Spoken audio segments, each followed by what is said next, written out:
मम्मा की 52 विशेषताएं। वैसे तो मम्मा विशेषताओं का भंडार थी। उनकी विशेषताओं को गिनाना जैसे सूरज को दीपक दिखाने जैसा है, परंतु फिर भी उनकी कुछ विशेष विशेषताओं का यहाँ वर्णन किया जा रहा है। नंबर 1, मम्मा निर्भय बहुत थी। वह कभी किसी से डरती नहीं थी। शक्ति स्वरूपा थी, सदा योगनिष्ठ थी। कर्मेंद्रियां सदा उनके अधीन थी। वे सबको मातृ प्रेम की भाषणा देती थी। आयु में छोटी थी, फिर भी उनसे बड़ी आयु वाले भी उनको मम्मा कहते थे। इतना ही क्यों, उनकी लौकिक माँ भी उनको मम्मा ही कहती थी। नंबर 2, मम्मा जब मुरली चलाती थी तो सब ऐसे तन्मय होकर सुनते थे कि मूर्तिवत हो जाते थे। मुरली 1.5 घंटा चलती थी तो एकाग्रता से बैठ सुनते थे।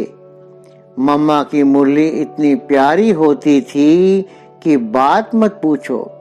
पूरे यज्ञ में देखा जाए तो मम्मा बहुत कम बात करती थी। नंबर 3, भोजन क्या है, कैसा है, ये मम्मा कभी नहीं देखती थी। जो मिला उसी को प्यार से स्वीकार कर लेती थी। कभी यह नहीं कहा कि आज नमक कम है, ज्यादा है, आज सब्जी अच्छी है, अच्छी नहीं है। खाने के समय मम्मा कभी इधर उधर नहीं देखती थी। ऐसे चुपचाप बैठी, खाया और चली गई। भोजन को प्रसाद के रूप में स्वीकार करती थी। नंबर 4, मम्मा के सामने बाबा कुछ भी बात कहे, कुछ भी सुनाए, मम्मा कभी क्यों, कैसे यह नहीं सोचती थी। सदा जी बाबा, हाँ जी बाबा कहती थी। इतना रिगार्ड था उनका बाबा के प्रति। बाबा के हर बोल पर मम्मा का अटूट विश्वास था।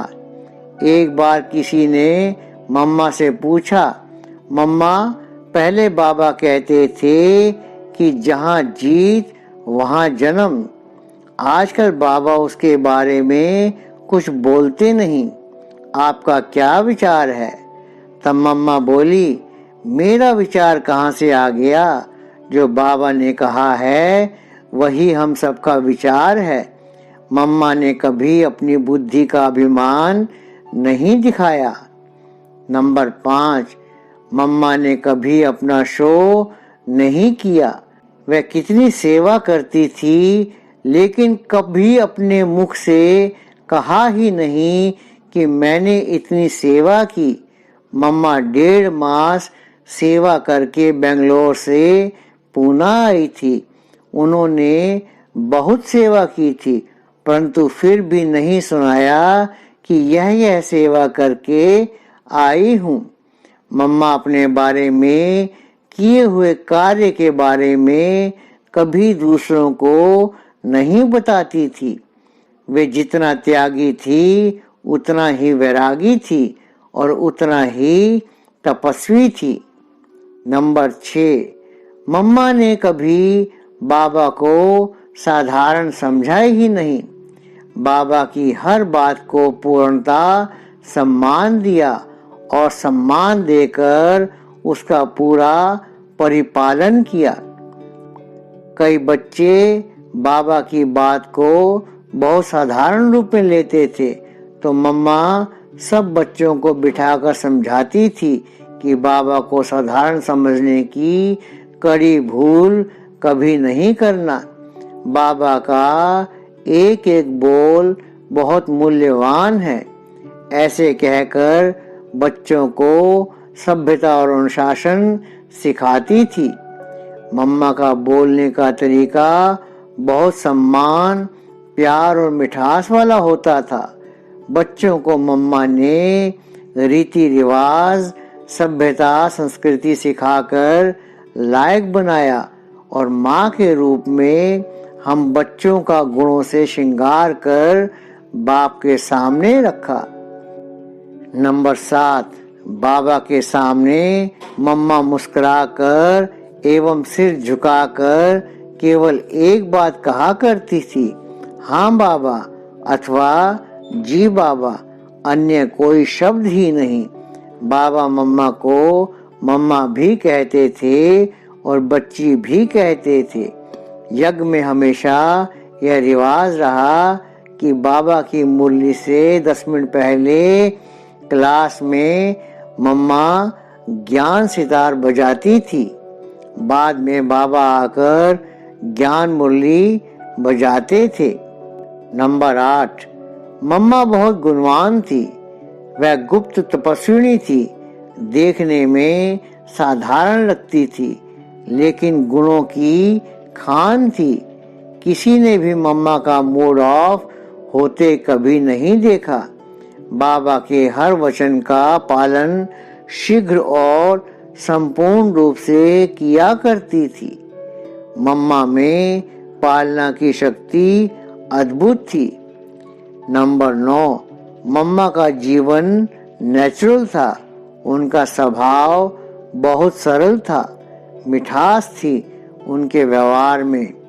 उनसे सदा यह भाव रहता था कि सबको आगे बढ़ाएं।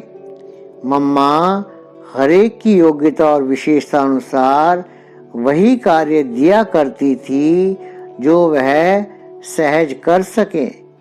नंबर 10, मम्मा का शिव बाबा के साथ साथ ड्रामा के ऊपर भी अटल निश्चय था। मम्मा ड्रामा के ऊपर हमें 2-2 घंटे क्लास कराती थी। मम्मा कहा करती थी कि जितना बाबा पर निश्चय है उतना ही ड्रामा पर भी निश्चय होना चाहिए, तभी आप ईश्वरीय जीवन में एक रस अवस्था में रह सकेंगे।